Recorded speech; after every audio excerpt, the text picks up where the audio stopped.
Hello learners, आप सभी का स्वागत है हमारे क्लाउड एमएल यूट्यूब चैनल पे।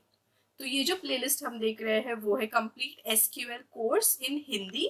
और आज जो हम टॉपिक देखने वाले हैं वो है केस व्हेन स्टेटमेंट। तो आज तक हमने बहुत सारे टॉपिक्स देखे एसक्यूएल में, जो थे सारे बेसिक टॉपिक्स, जैसे कि DML, DQL, nested queries, table constraints, joins etcetera. ये जो टॉपिक है वो इंटरमीडिएट लेवल का है, केस व्हेन स्टेटमेंट। तो शुरू करते हैं। सो क्या है case when statement? It is a case when statement in SQL returns a value on a specified condition. We can use a case statement in selected queries along with where, order by and group by clause. तो ये basically select query जो रहती है उसमें use होता है, but ये हम यूज कर सकते हैं where के साथ, order by के साथ और group by के साथ भी।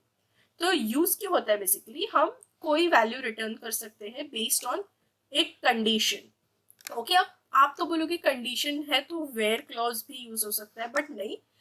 हम जब एग्जाम्पल देखेंगे तब आपको समझ में आएगा कि क्यों ये यूज होता है। और बेसिकली ये इसका सिंटैक्स है, सिलेक्ट केस एक्सप्रेशन, कि ये जो एक्सप्रेशन है कंडीशन ही रहेगा। When expression one then result one, मतलब कोई एक कंडीशन है तो कोई एक रिजल्ट रहेगा, अगर कोई दूसरा कंडीशन है तो दूसरा रिजल्ट रहेगा। ऐसे अब ये फिगर है, इससे आपको अच्छे से समझेगा कि एग्जैक्टली ये है क्या। ओके, तो ये एक फ्लो चार्ट है केस व्हेन स्टेटमेंट के लिए। तो बेसिकली जब हमारा क्वेरी स्टार्ट हो रहा है, ठीक है, ये है केस लेबल वन, मतलब कंडीशन वन, फर्स्ट कंडीशन है ये। कंडीशन वन मतलब केस लेबल वन। अगर कंडीशन वन मैच हो रहा है तो स्टेटमेंट वन एग्जीक्यूट होगा, okay? या फिर वो रिजल्ट देगा, रिजल्ट एग्जीक्यूट होगा स्टेटमेंट वन, और फिर वो सीक्वेंस ब्रेक हो जाएगा, आगे के स्टेप पे वो नहीं जाएगा। ये देखिए, नेक्स्ट स्टेटमेंट में जाएगा, नेक्स्ट क्वेरी पे जाएगा, ठीक है। अगर ये कंडीशन वन मैच नहीं हो रहा है तो ये यहाँ पे नहीं जाएगा, वो नेक्स्ट कंडीशन पे जाएगा। केस लेबल टू वो है कंडीशन टू। अगर कंडीशन टू मैच हो रहा है तो स्टेटमेंट टू एग्जीक्यूट होगा, ओके, और ये ब्रेक हो जाएगा। बट अगर कंडीशन टू भी मैच नहीं हो रहा है तो ऐसे मतलब जितने भी कंडीशंस है वो होते जाएंगे। है केस लेबल एन, मतलब कंडीशन एन तक ये जाएगा, ठीक है। तो मतलब हर एक कंडीशन वो चेक करते जाएगा, और अगर मैच हो रहा है तो वो करस्पॉन्डिंग स्टेटमेंट वो एग्जीक्यूट करेगा और स्टेटमेंट ब्रेक हो जाएगा। बट अगर कोई भी कंडीशन मैच नहीं हो रहा है तो वो है डिफॉल्ट स्टेटमेंट एग्जीक्यूट होगा। डिफॉल्ट स्टेटमेंट मतलब ये हम कोड करते टाइम एक डिफॉल्ट स्टेटमेंट तय करके रखेंगे। ये देखिए, ये जो है एल्स मतलब अगर इसमें से कोई भी नहीं हो रहा है एग्जीक्यूट तो एल्स वाला एग्जीक्यूट होगा, ठीक है। तो डिफॉल्ट स्टेटमेंट एग्जीक्यूट होगा और ये नेक्स्ट स्टेटमेंट पे जाएगा, ठीक है। तो अब हम कुछ एग्जांपल्स देखते हैं जिससे हमें और अच्छे से समझेगा कि केस व्हेन एग्जैक्टली है क्या और ये कैसे यूज करते हैं, ठीक है। तो अभी हमारा जो बुक्स और लाइब्रेरी टेबल है वही हम यूज करने वाले इसमें। तो फर्स्ट क्वेश्चन है, display book number and book name for books in the form. अभी एक फॉर्म दिया है हमें डिस्प्ले करने के लिए कि गुड, मतलब बुक नंबर के आगे हमें लिखना है गुड फॉर क्रेडिट स्कोर 8, मतलब जो बुक्स जिनका क्रेडिट स्कोर 8 है उनको हमें क्या लिखना है, good. Very good for credit score 9, जिनका क्रेडिट स्कोर 9 है उनके लिए हम लिखेंगे वेरी गुड। और एक्सीलेंट फॉर क्रेडिट स्कोर 10, अगर एक्सीलेंट है तो 10 लिखेंगे। And fair for all others, मतलब जिनका क्रेडिट स्कोर ना 8 है, ना 9 है, ना 10 है, ऐसों के लिए हम क्या लिखेंगे, फेयर, ठीक है। तो आई होप क्वेश्चन क्लियर है। जो क्रेडिट स्कोर 8 है उनके लिए हम लिखेंगे गुड, जिनका 9 है उनके लिए वेरी गुड, जिनका 10 है उनके लिए एक्सीलेंट, और जिनका तीनों में से कोई नहीं है उनके लिए फेयर। तो अब देखते हैं इसे करना कैसे है। तो आप समझिए हमें रिजल्ट कैसे चाहिए। पहले तो बुक नंबर आएगा, फिर बुक नेम आएगा, और ये थर्ड कॉलम आएगा जिसे हम नाम देते हैं सपोज क्वालिटी, ठीक है। तो ये क्वालिटी का वैल्यू आएगा, या तो गुड, वेरी गुड, जो भी है, फेयर एक्सेट्रा, ऐसे हमें रिजल्ट चाहिए। तो देखते हैं ये कैसे करना है। तो ये तो है मेरा MySQL वर्कबेंच, और ये जो मेरा डेटा डेटा सेट है, डेटाबेस है SQL हिंदी, उसमें हम जो 2 टेबल्स यूज कर रहे हैं वही है। तो स्टार्ट करते हैं। तो पहले तो आएगा सिलेक्ट बुक नंबर और बुक नेम, क्योंकि मैंने जैसे बताया रिजल्ट में, ये जो रिजल्ट है उसमें पहले 2 कॉलम्स वही है, बुक नंबर और बुक नेम, और थर्ड कॉलम है क्वालिटी। अब ये क्वालिटी हम कैसे यूज करेंगे मैं वो बताती हूँ। केस, ये केस वर्ड लिखा, अभी हम सारे कंडीशंस लिखेंगे। पहला तो कंडीशन है, अगर क्रेडिट स्कोर है इक्वल टू 8, तो हमें क्या लिखना है, देन गुड, बराबर। फिर नेक्स्ट कंडीशन है, if credit score equal to 9, then हम क्या लिखेंगे, वेरी गुड, बराबर। नेक्स्ट, अगर क्रेडिट स्कोर इक्वल टू 10 है, देन हम क्या लिखेंगे, एक्सेलेंट। ठीक है, ये 3 कंडीशन हो गई, और एक चौथा था कि अगर इनमें से कोई भी नहीं है तो हम क्या लिखेंगे, फेयर।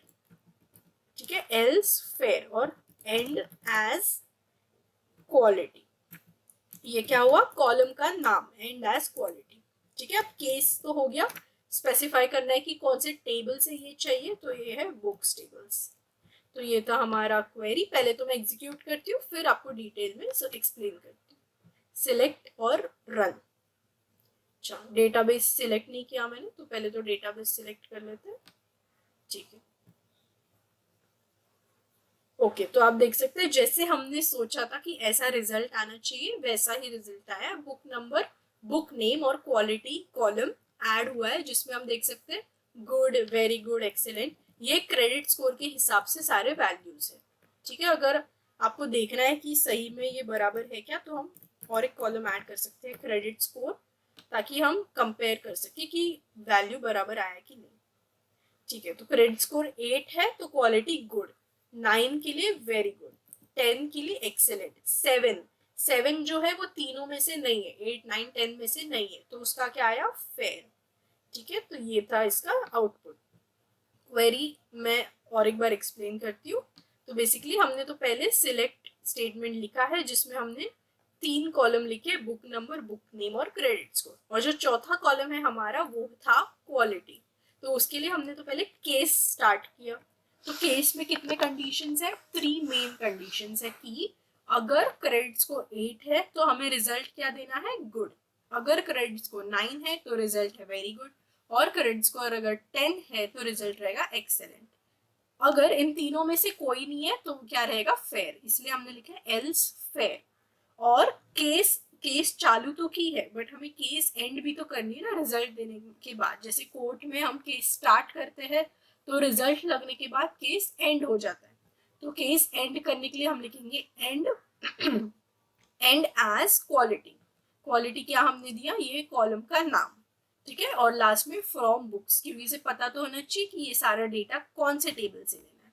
ठीक है, तो फ्रॉम बुक्स। तो ये था हमारा केस व्हेन स्टेटमेंट का छोटा सा एग्जाम्पल। ओके, तो अभी हम जाते हैं नेक्स्ट एग्जाम्पल की तरफ। ये है अपडेट द टेबल। अभी इसमें अपडेट करने वाले हैं हम वैल्यूज बेस्ड ऑन कुछ कंडीशंस। तो ये क्या है, update the table library in the form 4th year for class BE, 3rd year for class TE and 2nd year for all others। मतलब जहाँ भी क्लास B है वहाँ पे हम करेंगे ऐसे 4th year लिखेंगे, और जहाँ पे भी क्लास T है वहाँ पे हम 3rd year लिखेंगे, और 2nd year लिखेंगे बाकी सब के लिए। ठीक है, तो पहले तो मुझे ये चेंज करना पड़ेगा, क्योंकि मैंने कल ट्राई किया था तो ऑलरेडी मैंने ये चेंज कर दिया है। देखिए क्लास में ऑलरेडी अपडेटेड है, तो पहले तो हम एक नया टेबल बनाते हैं जिसे हम यूज कर सकें। ओके, ठीक है, तो यही है टेबल लाइब्रेरी। इसको मैं करती हूँ लाइब्रेरी 2।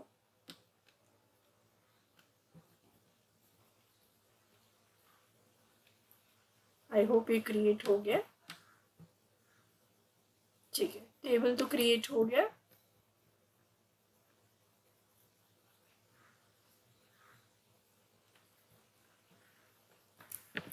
अब इसमें हमें डेटा भी डालना है, तो ये लाइब्रेरी 2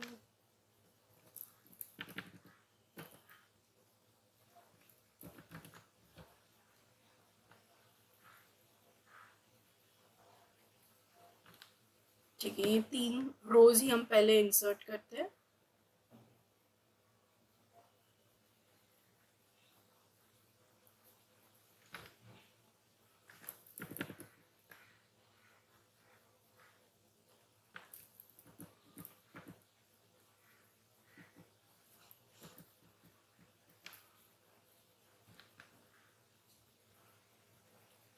ओके तो मैंने इसको जैसे था वैसे कर दिया। अब क्लास में आप देख सकते हैं सारे बी और टी के फॉर्म में वैल्यूज है।